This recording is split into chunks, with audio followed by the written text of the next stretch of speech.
right, let's take a look at the top Browns, top 10 Browns on that list. This is from CBSSports.com. You got Aaron Donald, number 1. You agree with that? Well, I always argue with these rankings because how is the number 1 player, the most impactful player, not a quarterback? How is it not Patrick Mahomes? I mean, I'm sorry, Aaron Donald did have 20 sacks last year. All 22. right, so you would switch him. Mahomes, by the way, not only would I switch that, the top 10 all have to be quarterbacks. It's not even a debate. I get in arguments with people every year about this. Well, you don't have a team unless you have a quarterback.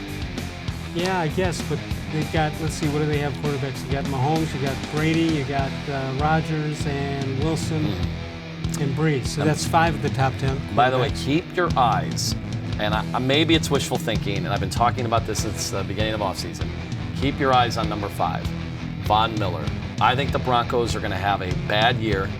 I think they will be sellers by the trade deadline. You're seeing bigger and bigger trades midseason. Remember, you saw Khalil-Mack get dealt. Okay, so some big names get dealt.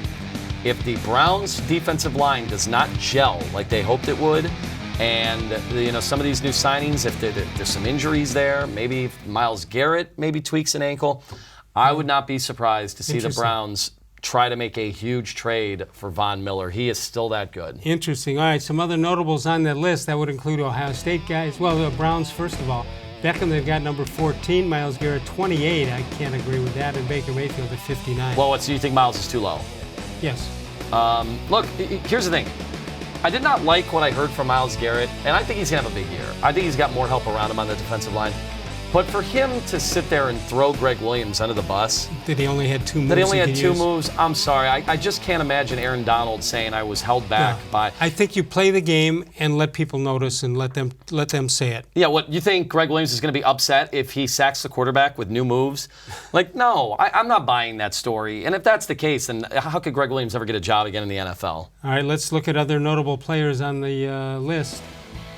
Michael Thomas, Ohio Stater at number 13. Travis-Kelce from Cleveland Heights. Saquon-Barkley, Ezekiel-Elliott is 24. Antonio Brown, former Steeler, is at 39. Joey-Bosa at 46. Earl-Thomas, Todd at 46. Mitchell-Schwartz, former Browns lineman, at 69. And Todd-Gurley, the Rams running back, at 82. A few things there. First of all, Todd-Gurley, the injury obviously holding him back, or else he would be way higher than that. He had such an impact on that team, took so much pressure off, the starting quarterback, Jared Goff. But Michael Thomas, he has had 3 years in the NFL that I think are as good as any first 3 years by a wide receiver. And he's not as flashy as some of the other guys. I would have Michael Thomas. I mean, if we're going to say receivers could be that high, I think he is woefully underrated. I think he's been better. So you're okay with him at that position? I think he's been better than Odell Beckham the last 3 years. Where do you